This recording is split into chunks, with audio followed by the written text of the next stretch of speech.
फिरौन के ज़माने का वाक़या है।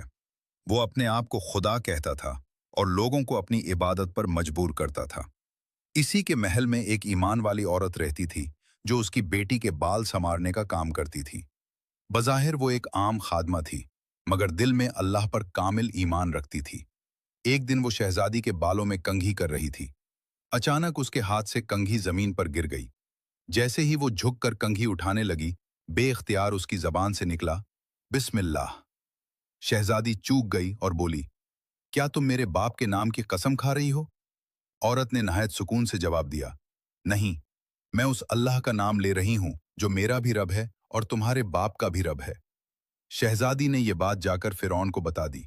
फिरौन ने खादमा को दरबार में बुलाया और पूछा, क्या तुम मेरे सिवा किसी और को रब मानती हो? उसने डरे बगैर कहा, मेरा रब सिर्फ अल्लाह है, जो आसमान और जमीन का मालिक है। फिरौन आग बगोला हो गया। उसने उसे और उसके बच्चों को सख्त सजा देने का हुक्म दिया। एक बड़ी देग में तेल खुलाया गया। एक एक करके उसके बच्चों को उसके सामने डाल दिया गया। मां का दिल कांप उठा, मगर ईमान मजबूत था। जब सबसे छोटे बच्चे की बारी आई, तो एक लम्हे के लिए मां के कदम डगमगाए। रिवायत में आता है कि नन्हे बच्चे को अल्लाह ने बोलने की ताकत दी। उसने कहा, ए अम्मी, सब्र करें, आप हक पर हैं।